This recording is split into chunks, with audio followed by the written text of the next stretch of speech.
Well, they elected Barack Obama because Barack wants to solve their problems for them. So I think they're looking for a better ideal.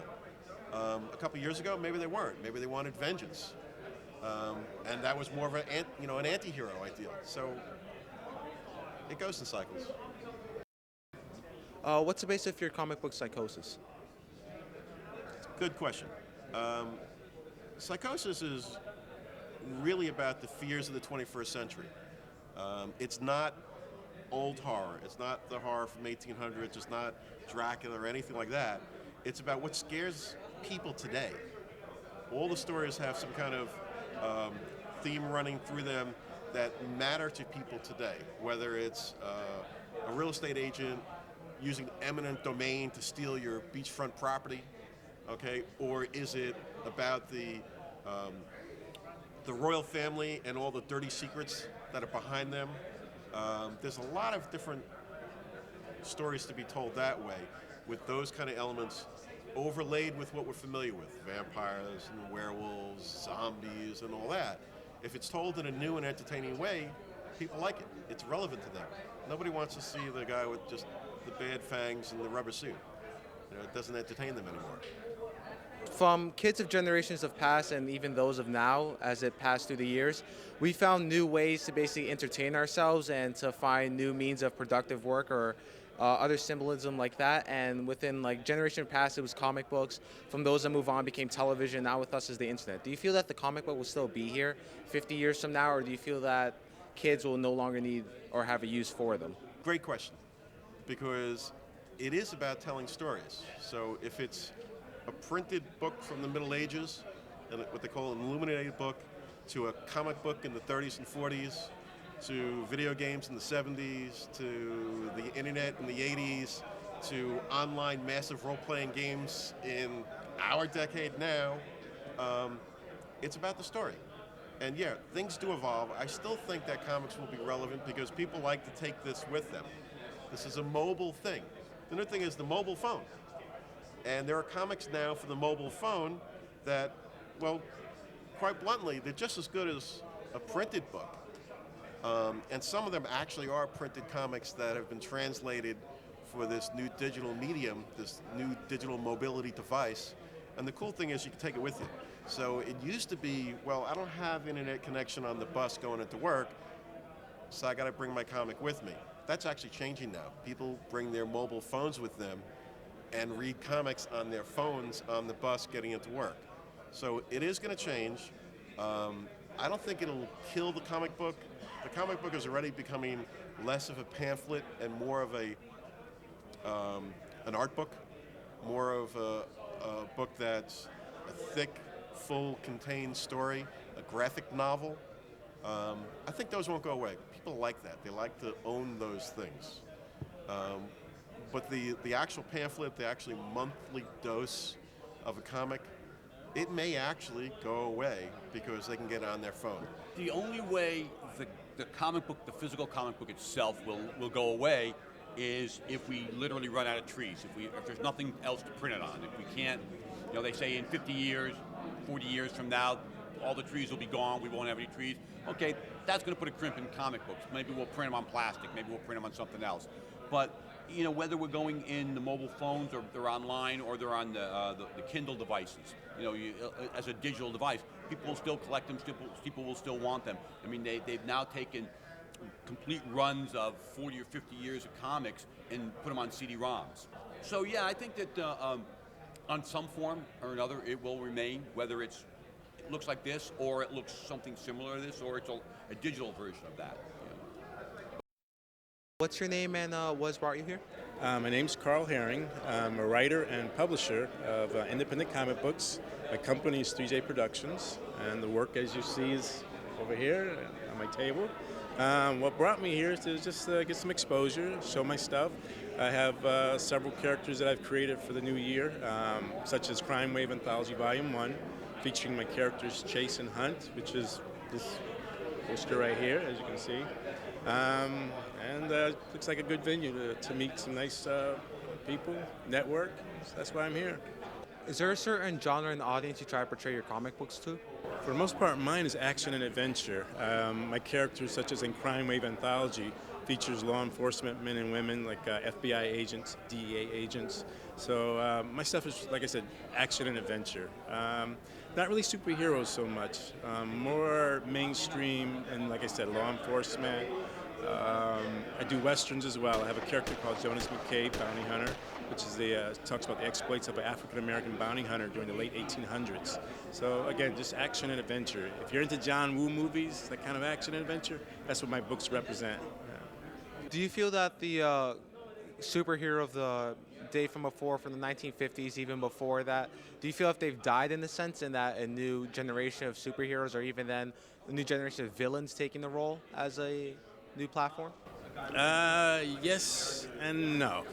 Back in the 50s, I mean, the concept of superheroes, good versus evil, is still there, but more hardcore issues you see in the comic books nowadays, such as like heroes becoming, like I say, like homosexuals, and not afraid to show the different alternate lifestyles that we all have, or in the real world. Things like that were taboo in the 50s, so you can see all of that now in today's comic books. I mean, I think they were talking about one time doing Batgirl as a homosexual or a lesbian. So no, they've changed, definitely changed. Nowadays, taboo issues are no longer taboo, so you can see all of that in comic books. Today's society is reflected in comic books. Current generation has seen a big influxuation of basically seeing everything that they want on the silver screen, looking at through movies and stuff like that. Do you believe that comic books being transformed to movies, Spider-Man, Batman, and even now The Watchmen, do you feel that that's been a good role to take, or do you feel that the comic book is really the only platform we should be on, and bringing it to the silver screen is ruining it? No, definitely comic books are a visual arts medium, so to go into movies, it's just a natural progression, in my opinion. It should have, I mean, it started back in the 40s when Batman and Superman were made into serials, in the 30s or whatever, so no, it's just a natural progression.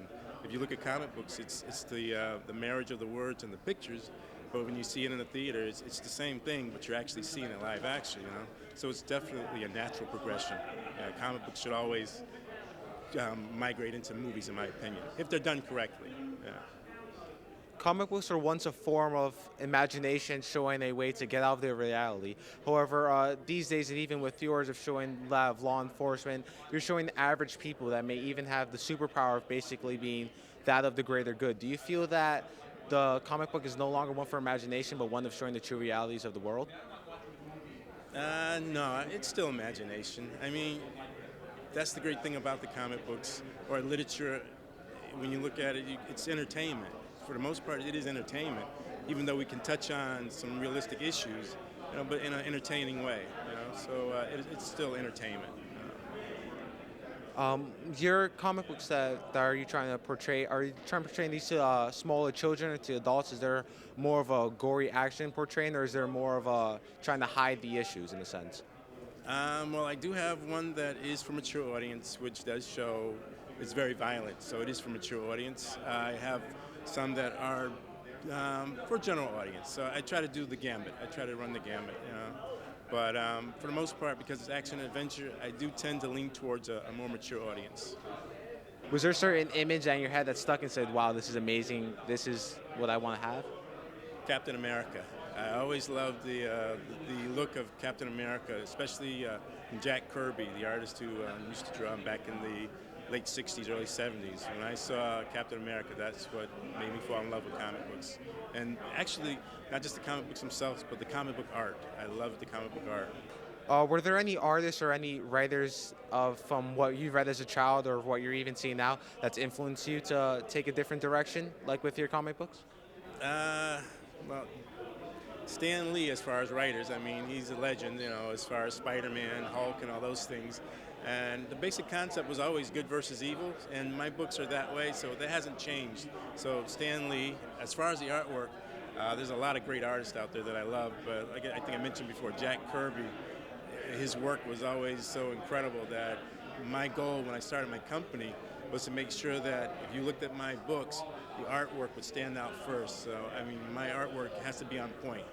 My stories, I write the stories, hopefully they're just as good as the artwork, which I think they are. I know they are. but it always had to be about the artwork. And like I said, Jack Kirby was a big influence for that for me.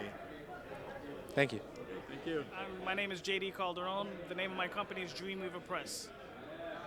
Are you a artist? Are you a writer? Or are you just one of the head forms of your company? I'm the writer. What are some of the forms that of comic books that you try to present to people? Like, are you trying to represent a different genre, or are you trying to show that same old comic book that people have loved for generations past? Now, I try to bring something a little different to comic books. I'm mostly focusing on fantasy and horror.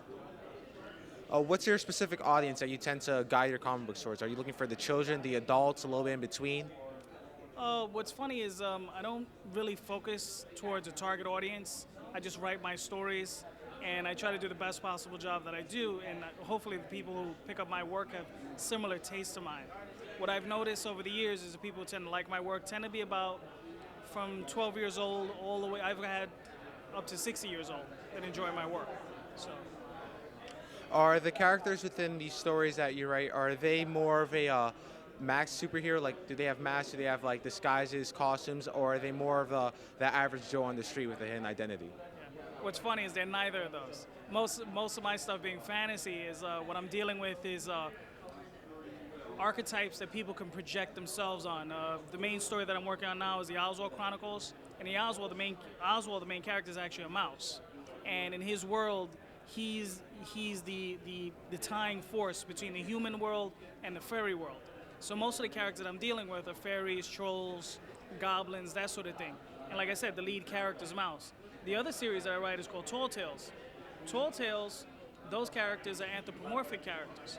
And, they're like people, but they have like dog heads and cat heads, and, they have pandas and bears and all sorts of things. And we primarily try to focus on those because it allows people to project themselves on those characters. Because these characters, they can be anybody. You understand? Anybody can be those things. When you see a 6'2" Anglo-Saxon male, you understand, there are only but so many people that can project themselves in that role. You understand? I mean, if you're a 5-year-old girl or a 10-year-old girl, 15-year-old girl, you have a difficult time projecting yourself into a 6'2" Anglo-Saxon male role. You understand? So I mean, we try to produce characters that if you look at them, you can fantasize and believe that you can be that person. And I love superheroes, but it's kind of played out. The two big companies, they handle them, they do them very well, and they do a great job at them. But there's, I believe, a lot of room to do other things. And I think for me, personally, those are the things I want to do. I want to do other things. I don't want to do the same thing that Marvel and DC is doing. I think print may go away, but sequential art will always be there. Storytelling will always be there. A lot of people, the online community for comic books is huge. There are literally thousands of comics being done online. And it's a whole different ballgame online. The demographic is different. It's younger, more hip. You understand? They read a lot more. They read very fast. And the thing is what I've seen, there are a lot of creators who create online and then they produce their hard volume books and do very well with their online community fans. And I mean, right now, the way things are going in the industry, that's the way I think any independent creator should be going. Produce your books online, then once you have enough material, you produce a hard book. You go to conventions or you sell them through, if you can sell them through Diamond, you sell them through Diamond or Haven Distribution, or whoever you can get them to sell them through. How do you feel about the new video game series that's been coming up within Marvel vs. Capcom, DC Universe, things like that? Do you feel that the video game generation doing from these comic books is a compliment to it, or are they just trying to destroy the purpose of the comic book and leave it now to a more digitized area? It's business. You understand? It's nothing but business. It's Marvel making money. If the people like that sort of thing, I mean, I play the video games. They're fun. You understand? But does it have any real meaning? No. It's meaningless because you go on it, you play for 15 minutes, it's mindless. You understand? Whereas with a book, a story, you actually get something from that. You understand? But like I said, it's business. You understand? It's a nice form to have just a little bit of entertainment. But in the long form, I don't really think it means anything. Thanks. No problem. Thanks a lot. My name is Jonathan Syfax. I'm the writer on Street Journal, and I also collaborate a little bit with some of the other projects that we have present. My name is George Medina, and I am the writer on the book Rust 5377. I'm also the co-writer on the book Street Journal that we're working on. My name is Anibal Arroyo. I am an artist on the Project Street Journal and a co-founder, along with them, of Mass Media Studios. With me writing, I've always been doing it ever since I was young enough to be able to do it. And I've always wanted to be a writer. I never really wanted to do anything but write.